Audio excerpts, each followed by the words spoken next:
Very good afternoon, students. It's our third lecture on partial differential equation, and now we comes on the Lagrange's linear partial differential equation. So first we see what is the type of that Lagrange's linear partial differential equation.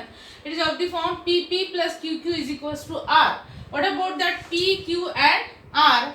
These are nothing but a functions of X, Y and Z, and that form is called as a linear partial differential equations. Okay. And how to solve that type of partial differential equation? So for that, what we have to form? We have to form the auxiliary equation of that equation 1. How we form that? It should be in the form dx by p is equals to dy by q equals to dz by r. So by solving that auxiliary equations, there are two types. One is a method of grouping and second is a method of multiplier. अब method of grouping क्या रहती है? How to solve that auxiliary equation by using a method of grouping. तो method of grouping में हम क्या करते हैं, कोई दो, यहाँ पे तीन रेशो है, we equate any two ratios and from that any two ratios equating two ratios we get a solutions. Otherwise अगर हम इक्वेट करना और उनका सॉल्यूशन निकालना पॉसिबल नहीं रहता, तो ऐसे केस में हम क्या करते हैं, we use there a method of multipliers. अब ये मल्टीप्लायर्स कैसे रहते हैं वो देखेंगे हम बाद में, बट जब हम इसका सॉल्यूशन निकालते हैं by using a method of grouping or multipliers, so we get a two independent solution. We have to find two independent solutions that should be in the form of u equals to a, v equals to b, that a and b are constants, and then by combining that two solution, that is phi of u equals to 0 of u equals to f of v, that gives the general solutions of that equation 1. मतलब दो solution निकलेंगे, दोनों को combine करके we get a general solution of that Lagrange's linear partial differential equation. अब आते हैं method of multiplier पे, कि ये मेथड ऑफ मल्टीप्लायर क्या रहती है, कि how we get the solutions by using that method. तो यहाँ पे हमें मल्टीप्लायर्स चूज करने पड़ते हैं. Suppose that multiplier should be in the form of L, M and n. अब ये एलिमेंट क्या रहते हैं, it may be possible that it may be the function of X Y Z और मे बी द कांस्टेंट. अब अगर यहाँ पे हमने element as a multiplier choose किए तो हमें क्या मिलता है, ये तो ऑलरेडी हमारे तीन रेशो रहते ही है. अब एक नया रेशो मिलेगा हमें by using that method of multiplier. अब वो नया रेशो कैसे तैयार होता है, that is equals to L D X plus M D Y plus N D Z. मतलब यहाँ पे एक्स डी एक्स को एल से मल्टीप्लाई करेंगे, dy को m से करेंगे और dz को n से करेंगे, और फिर उनकी addition that is L D X plus M D Y plus N D Z. Denominator में भी L P plus M Q plus N R, यहाँ पे डिनोमिनेटर में ये टर्म होंगी, और जो कुछ भी इनका आंसर आएगा that is the ratio, that is the fourth ratio, and that fourth ratio by using we get a method of multipliers. और वो जो फोर्थ रेशो रहता है, we can equate that fourth ratio which any of that ratio that is equate with each ratio. अब आपको solution निकालने के लिए आप लोग क्या कर सकते हैं कि आप कौन से भी एक रेशो के साथ उसको इक्वेट कर सकते हैं, and by getting equating that you get a solution. अब यहाँ पे एलिमेंट ऐसे भी चूज कर सकते हैं हम कभी कभी, कि एलिमेंट ऐसे चूज करने से ये आपका डिनोमिनेटर जो है that is L P plus M Q plus N R क्या हो सकता है, 0 हो जाएगा. अब ये अगर 0 हो जाएगा तो that is equate with each ratio, तो ये 0 इधर चला जाएगा, that term is also become a 0, जो कुछ भी आप इक्वेट करेंगे. तो फाइनली हमें क्या मिलेगा, that implies L D X plus M D Y plus N D Z equals to 0. अब ये भी क्या है, that is a differential equation. अब जब इस डिफरेंशियल इक्वेशन को आप सॉल्व करेंगे, so you get also one solution. So that is another method how to get the solutions. तो ये तो हो गए method of multiplier, method of grouping to get the solution of Lagrange's linear partial differential equation. And now we see the problems on that. Okay.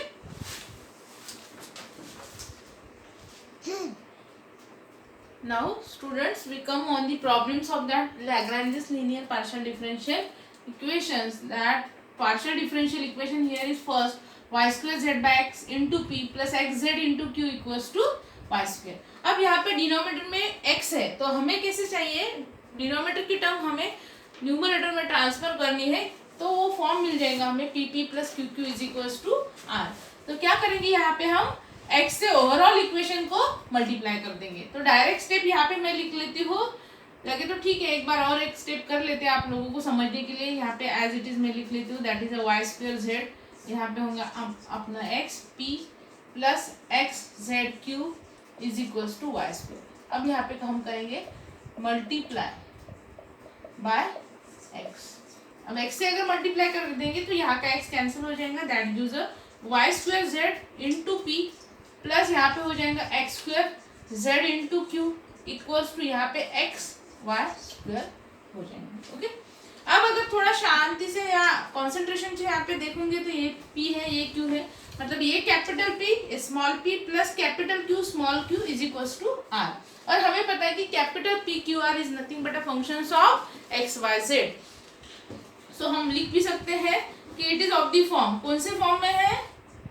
Yes, it is of the form P P plus Q Q is equals to R। अब हमें ये form में है, that means it is a Lagrange linear partial differential equation. हमें पता है कि solve कैसे करते हैं, अभी हमने इसकी प्रोसेस देखी है।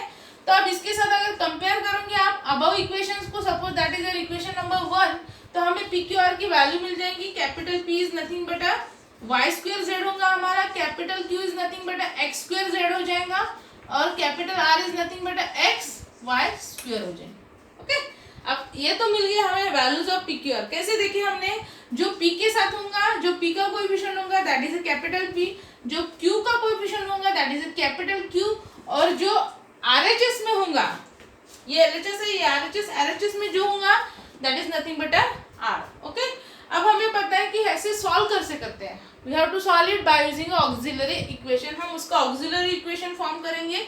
सो form a auxiliary equations. Okay, अब ऑक्सिलरी इक्वेशंस कैसे रहता है हमारा, जैसे मैंने बताया, that is a dx by capital P is equals to dy by capital Q is equals to dz by capital R। Okay, तो हम यहाँ पे हम कैपिटल P Q R की वैल्यू पुट कर देते हैं।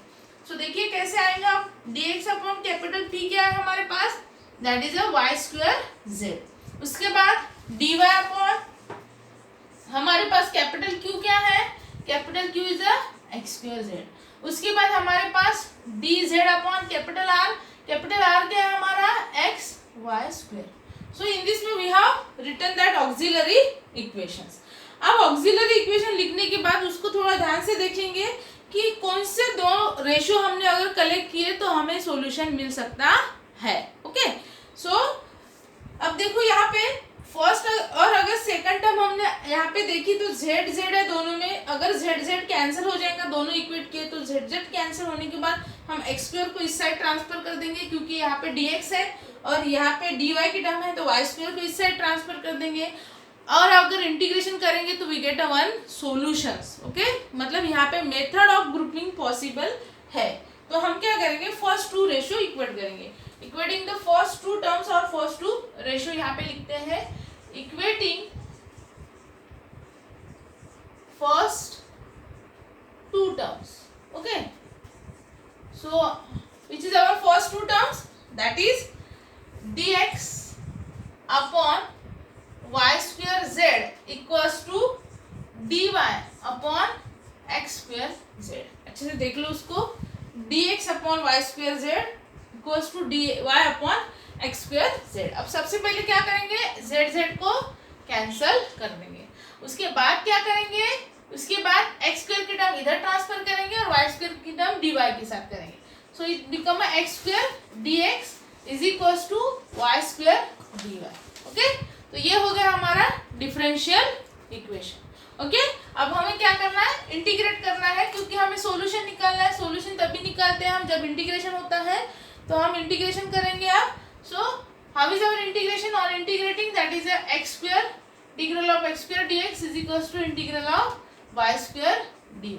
देख लो एक बार अच्छे से और बताओ अब इसका इंटीग्रेशन क्या होगा। आप लोगों को पता है इंटीग्रेशन क्या आता है उसका, तो सो व्हाट इज इंटीग्रेशन, यहाँ पे इंटीग्रेशन होगा X cube by 3 is equals to Y cube by 3 plus integration constant, suppose हम इसको c1 कंसीडर करेंगे। ओके, सो अब यहाँ पे हम 3 को मल्टीप्लाई कर देंगे, तो ये हो जाएगा आपका X cube equals to Y cube plus 3c1। So ये हो गया after a simplification X cube minus Y cube equals to 3c1। Okay, उसको हम c1 डैश भी कंसीडर कर सकते हैं। तो ये तो हो गया एक सॉल्यूशन। अब दूसरा सॉल्यूशन निकालते हैं। तो दूसरा सॉल्यूशन निकालने के लिए हम क्या करेंगे, इसको हम इक्वेशन नंबर 2 दे देते हैं। ऑलरेडी हमने यहाँ पे 1 दिया था। अब 2 देने के बाद यहाँ पे देखो, अब 2 तो है हमारे पास। अब सेकंड सॉल्यूशन कैसे निकालेंगे? अब सेकंड सॉल्यूशन के लिए और थोड़ा सा ऑब्जर्व करिए यहाँ पे। अब कौन सी टर्म हमने अगर इक्वेट की तो वो सिंप्लीफाई हो सकते हैं और वेरिएबल सेपरेट हो सकते हैं, ये हमें देखना पड़ेगा। अब अगर यहाँ पे जो रेशो हमने एक बार लिया वो रिपीट नहीं ले सकते हैं, हमें और दूसरा रेशो लेना पड़ेगा। जैसे हमने फर्स्ट 2 लिया था, तो आप फर्स्ट या थर्ड ले सकते हैं या सेकंड या थर्ड ले सकते हैं। फर्स्ट और सेकंड ले नहीं सकते हैं। अब अगर हमने फर्स्ट और थर्ड की तरफ ध्यान दिया तो यहाँ पे वाई स्क्वायर है, यहाँ पे भी वाई स्क्वायर है। वाई स्क्वायर कैंसिल हो जाएगा। यहाँ पे जेड है, यहाँ पे एक्स है, तो एक्स इधर आ जाएगा और जेड इधर चला जाएगा। मतलब वेरिएबल सेपरेट हो जाएंगे तो इंटीग्रेशन इजीली पॉसिबल होगा। मतलब we can get another solution. तो हम क्या करेंगे, यहाँ पे हम करेंगे equate first and third term. We equate the first and third term. अब फर्स्ट टर्म है हमारी, that is dx upon Y square Z equals to यहाँ पे है dz upon X Y square. तो यहाँ पे हमारा वाई स्क्वायर कैंसिल हो गया। अब वेरिएबल सेपरेट हो जाएंगे। ये हो जाएगा हमारा x dx is equals to z dz। एक बार अच्छे से देख लो उसको, x dx is equals to z dz। अब करेंगे उसका इंटीग्रेशन। तो अब इंटीग्रेशन क्या होगा, on integrating that is integration of x dx is equals to integration of z dz plus integration constant यहाँ पे c2 कंसीडर करेंगे सपोज हम। तो अब हमारा इंटीग्रेशन क्या हो गया, X square by 2 equals to Z square by 2 plus c2। Okay, अब इसको अगर सिंप्लीफाई करेंगे तो अनदर हमको मिल जाएगा। अब हमें पता है, लगे तो ए स्टेप हम उस साइड करेंगे। एक बार देख लो अच्छे से।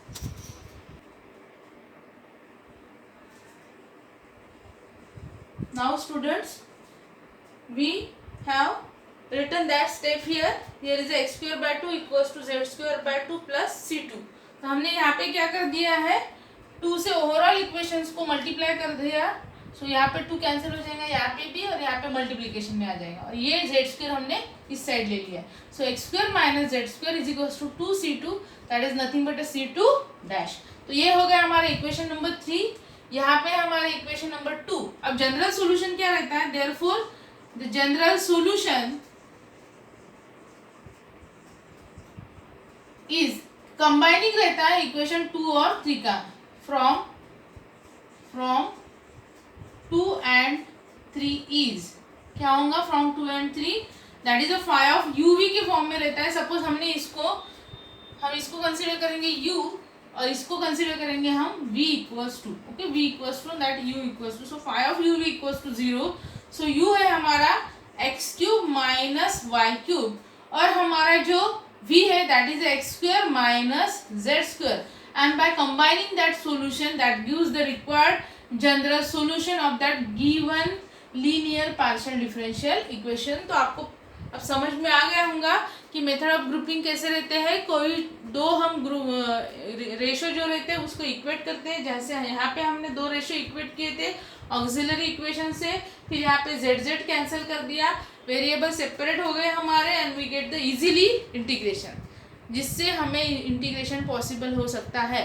सो we have to group that 2 terms. यहाँ पे सेकंड इसमें हमने ये रिपीट नहीं होना चाहिए आंसर। सेकंड इसमें हमने थर्ड और फर्स्ट टर्म इक्वेट की थी। यहाँ पे वाई स्क्वायर कैंसिल हो गया, फिर again variable get separate and we get another solutions. So in this way we get that 2 solution by combining that 2 solution, that is a u phi of uv equals to 0, which is the general solution of that given differential equation. So hope you understand that parts. अब आते हम next second problem की तरफ। Okay, सो एक बार अच्छे से देख लो इसको।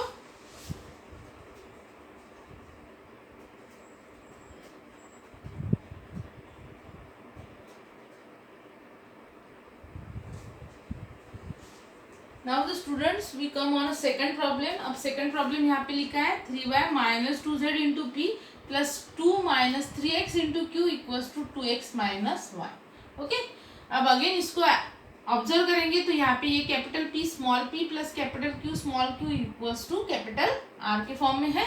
सो ये तो ऑक्सिलरी इक्वेशन है ही हमारा। सपोज हमने अब ये लिख लिया है, sorry Lagrange partial differential equation. So सबसे पहले it is of the form लिख लेते हैं। कौन से फॉर्म में हमारे,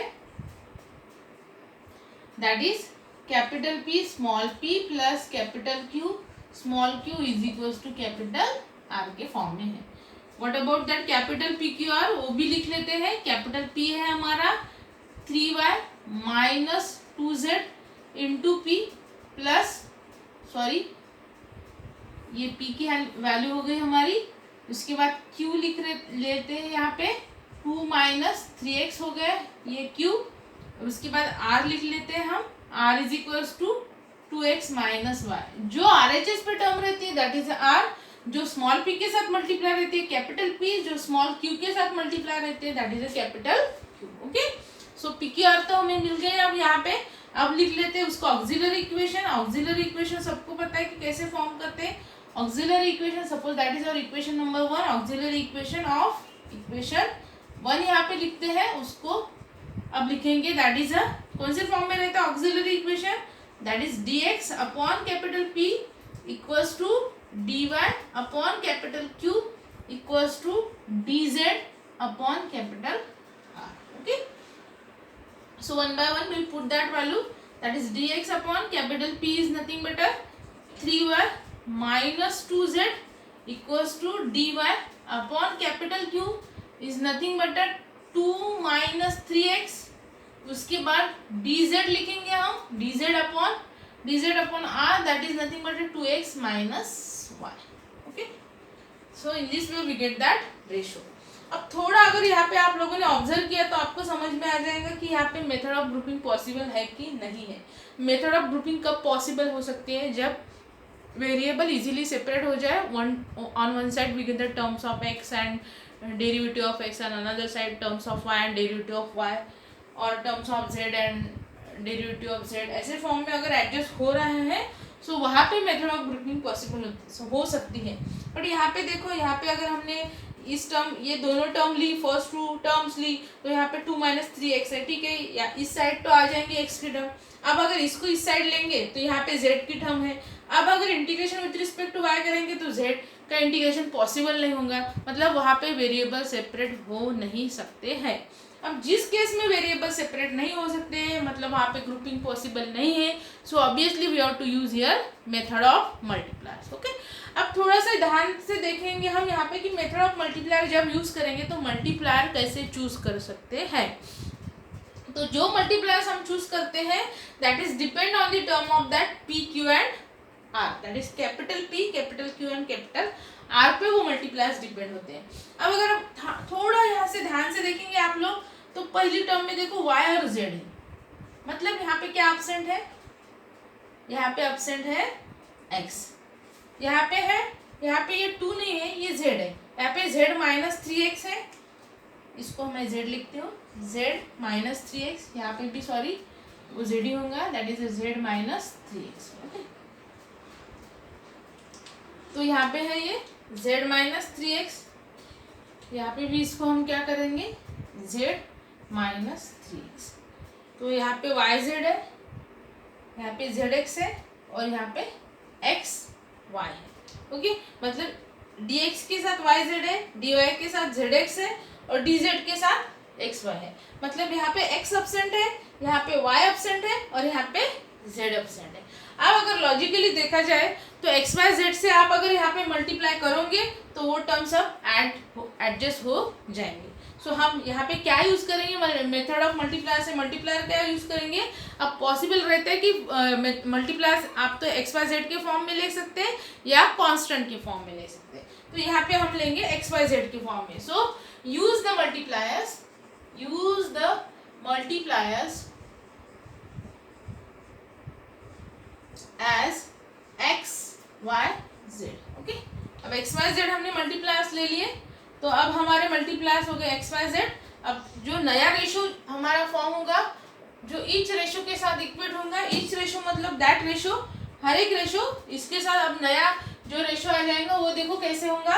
अब जो नया रेशो हम लिखते हैं तो उसमें एक्स वाई जेड मल्टीप्लाई जो रहते हैं वो मल्टीप्लाई हो जाते हैं। मतलब यहाँ पे एक्स से मल्टीप्लाई करेंगे dx को, तो ये हो जाएगा x dx plus second multiplier y से हम dy को करेंगे और थर्ड मल्टीप्लायर z से हम dz को करेंगे। डिनोमिनेटर में भी सेम, यहाँ पे फर्स्ट टर्म को होगा x इंटू, यहाँ पे टर्म है हमारी 3y minus 2z, then plus second term है y into z minus 3x plus third term हमारी z इंटू यहाँ पे हो जाएगा 2x माइनस y। एक बार अच्छे से देख लो इसको, आप लोगों को समझ में आ जाएगा।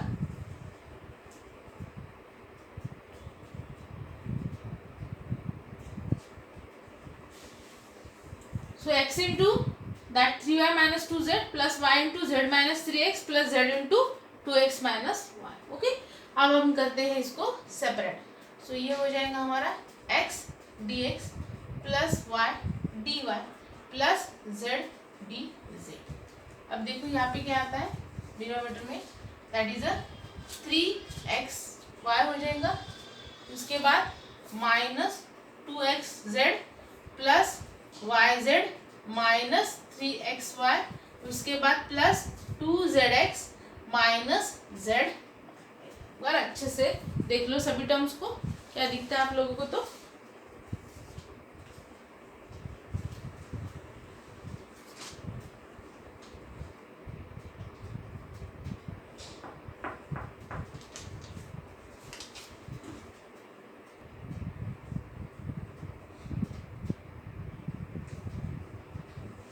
यहाँ पे अगर कॉन्सेंट्रेशन से देखूंगी इसको तो यहाँ पे प्लस वाई जेड है, यहाँ पे माइनस वाई जेड है, बोथ गेटर कैंसल। यहाँ पे 3xy है, यहाँ पे माइनस 3xy है, बोथ गेटर कैंसल। यहाँ पे माइनस 2xz है और यहाँ पे प्लस 2xz है, अगेन बोथ गेटर कैंसल। मतलब क्या हो रहा है कि each ratio is equal to, हम यहाँ पे हमें मिलेगा x dx plus y dy plus z dz और डिनोमिनेटर में आएगा हमारा जीरो। जो जीरो इस साइड ट्रांसफर हो जाएगा। अब इस साइड ट्रांसफर होने की वजह से क्या होगा, ये तो नॉन जीरो टर्म रहती है, तो ये zero into something it become zero. So that gives x dx plus y dy plus z dz that is equals to zero. एक बार देख लो उसको अच्छे से। अब ये जो देखेंगे that is nothing but a differential equation. अब इसको अगर इंटीग्रेट करोगे ऑन इंटीग्रेटिंग, देखो आपको क्या मिलता है ऑन इंटीग्रेटिंग। इसको अगर इंटीग्रेट करोगे तो ये हो जाएगा आपका integration of x dx plus integration of y dy plus integration of z dz is equals to integration constant suppose c1। तो इंटीग्रेशन देखो क्या होगा, that is x square by 2 plus y square by 2 plus z square by 2 equals to c1। Okay, अब हर एक term में 2 है तो हम 2 से मल्टीप्लाई कर देंगे इसको, तो ये हो जाएगा हमारा x square plus y square plus z square and that is equals to 2c1 that is nothing but c1 dash. तो ये हो गया हमारा एक सॉल्यूशन। ये हमारा इक्वेशन 1 था, इसको हम इक्वेशन नंबर 2 दे देते हैं, suppose that is our solution u। Okay, अब इसी तरह से हमें सेकंड सॉल्यूशन निकालना है again by using a method of multiply. एक बार देख लो अच्छे से इसको और फिर हम सेकंड सॉल्यूशन निकालेंगे।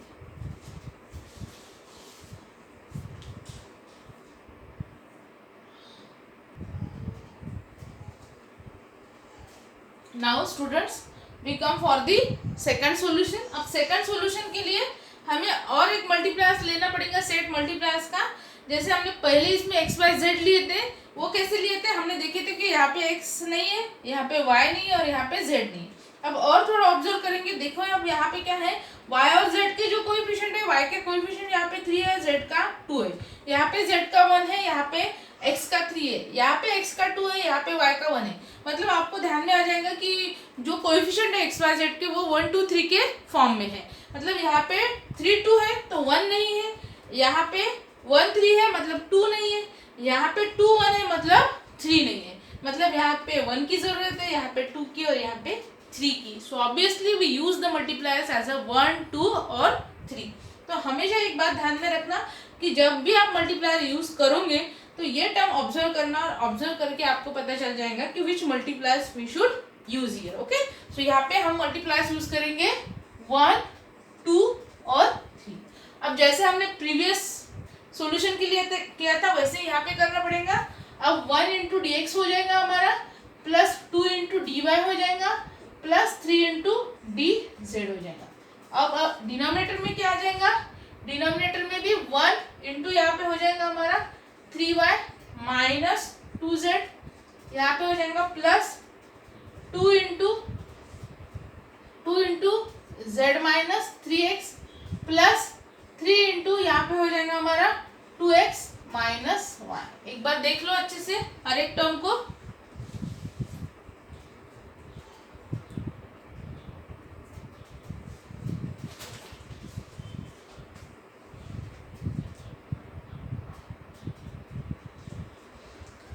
अब नीचे आ जाएंगे यहाँ पे each ratio is equals to क्या हो जाएगा, that is equals to dx plus 2 dy plus 3 dz, और डिनोमिनेटर में आ जाएगा आपका दैट इज इक्वल्स टू, हम टर्म सेपरेट कर देंगे, 1 से मल्टीप्लाई करेंगे तो टर्म एज इट इज रहेंगे, that is 3y minus 2z, यहाँ पे हो जाएगा आपका प्लस 2z माइनस यहाँ पे हो जाएगा 6x, प्लस यहाँ पे हो जाएगा आपका 6x माइनस 3y.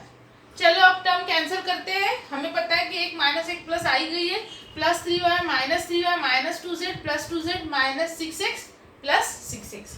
मतलब अगर आपका डिनोमिनेटर हो गया 0 चला जाएगा इस साइड. सो हम लगे तो एक स्टेप लिख लेते हैं. Each ratio is equals to dx plus 2 dy plus 3 dz, और डिनोमिनेटर में आ गया हमारा 0, जो 0 इस साइड ट्रांसफर होगा, ये नॉन जीरो टर्म्स है. सो फाइनली हमें क्या मिलेगा, dx plus 2 dy plus 3 dz that is equals to 0. Okay, so अब इंटीग्रेशन करेंगे. On integrating, so on integrating क्या हो जाएगा, integral of dx plus 2 into integral of dy plus 3 into integral of dz that is equals to, यहाँ पे 0 है, that is equals to, हम integration जब लेते हैं तो सम कांस्टेंट वहाँ पे आ जाएगा, दैट इज सपोज c2. तो इंटीग्रेशन क्या हो गया हमारा, x plus 2y plus 3z equals to, suppose your constant is c2, that is suppose we consider as a v. एक बार अच्छे से ध्यान से देख लो प्रॉब्लम को.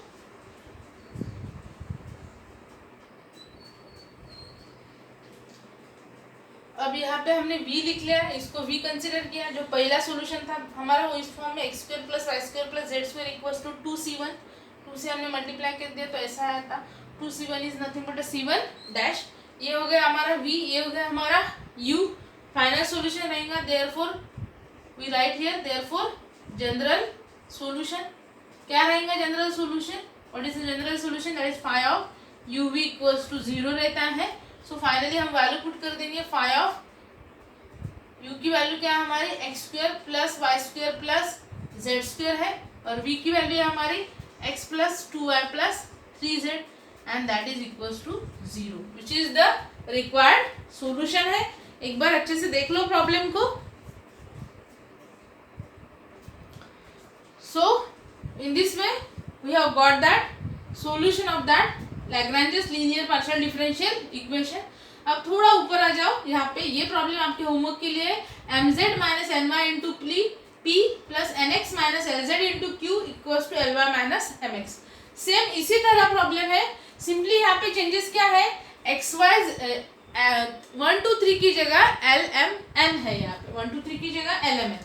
अब थोड़ा ध्यान से देखोगे तो यहाँ पे mn है, l नहीं है, यहाँ पे nl है, m नहीं है, यहाँ पे lm है, n नहीं है, lmn मतलब मल्टीप्लाइज होंगे lmn. सेकंड इसमें यहाँ पे zy है, x नहीं है, xz है, y नहीं है, yx है, z नहीं है. मतलब आप मल्टीप्लायर्स का एक सेट ले सकते हैं xyz, और सेकंड सेट ले सकते हैं यहाँ पे lm और m. तो आपको ऐसे ही सेम प्रोसेस से यहाँ पे भी सॉल्व करना है ये प्रॉब्लम, और आपको इसका आंसर मिल जाएगा. आंसर तो मैंने प्रोवाइड नहीं किया, बट आपको आंसर आ जाएगा, नियर अबाउट इसी फॉर्म में होगा. सिंपली lmn यहाँ पे जो 1 2 3 था वहाँ 1 2 3 की जगह lmn. So hope you understand that all part. एक बार अच्छे से रिवाइज करो, exam point of view important है. सो है ये टॉपिक एग्जाम में पार्शियल डिफरेंशियल इक्वेशन, तो रिवाइज करो, राइट करो और सॉल्व भी करके देखो. Okay, so we will stop here. Thank you.